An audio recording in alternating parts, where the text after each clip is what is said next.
Hey everybody, it's John the Other. Now, I'm going to read you something which I just wrote and I am about to post on A Voice for Men. If you criticize feminism or any of that ideology's major dogmas, you will be silenced.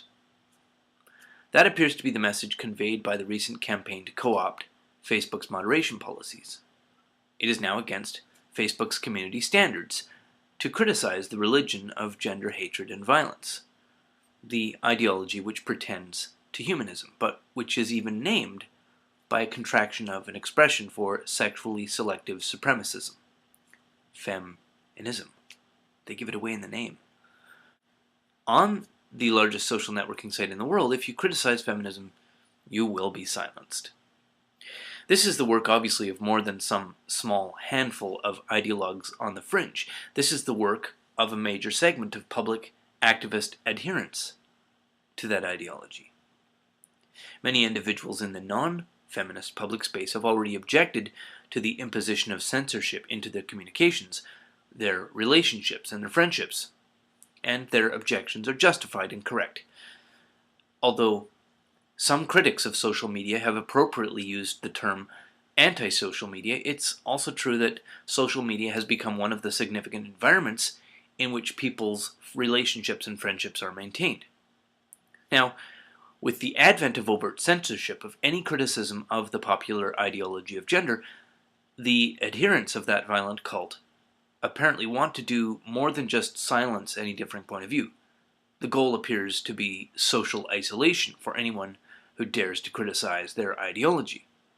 Now, for the record, that's an ideology the principal tenets of which are lies and thought-stopping cliches. It's an ideology built on hatred and violence by proxy, and one which insists that women are inferior, and in need of constant propping up, artificial advantage, coddling, and endless condescending affirmation. In fact, it's an ideology of gender which informs public policies which deliberately ignore peer-reviewed research on domestic violence. Thus, gender ideologically driven policy opposes domestic violence in its public rhetoric, but maintains the conditions which perpetuate that violence. That's right. Feminist-driven policy on domestic violence deliberately perpetuates domestic violence. Cui bono? Who benefits? Well, that's simple. Follow the money. But what are the adherents of an ideology to do when their claims and their dogmas and their foundational myths are repeatedly and exhaustively shown to be false? Not just incorrect, but willfully fraudulent. What do the hardcore proponents of such ideology do when their own long-standing policy of using ad hominem attacks and other logical fallacy to marginalize their rational critics are identified in public and laughed at with undiluted scorn? Lacking an evidence-based argument, lacking the ability to formulate a rational defense of feminism's hatred or violence, and publicly exposed in the long-term maintenance of naked falsehood and fraud, feminists have apparently abandoned any pretense of credibility or legitimacy. Now it's just censorship. If you criticize feminism, you will be silenced. And when that fails to work, as it is already failing, there will be, in all likelihood, direct and brutal violence against those who dare to object.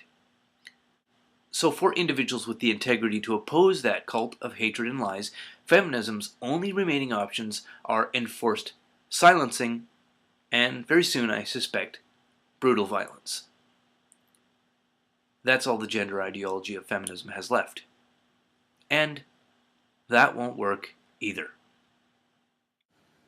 So, yesterday I posted this image to Facebook, and in less than 12 hours, it was censored. Here's the notice of the censorship. And they locked me out of my Facebook account for 12 hours. Today I'm posting this image to my Facebook. I will also separately upload it to a separate location where you will be able to download it should you want to, in the event that for any reason it is taken down from Facebook. Thanks very much for watching, and have a lovely day.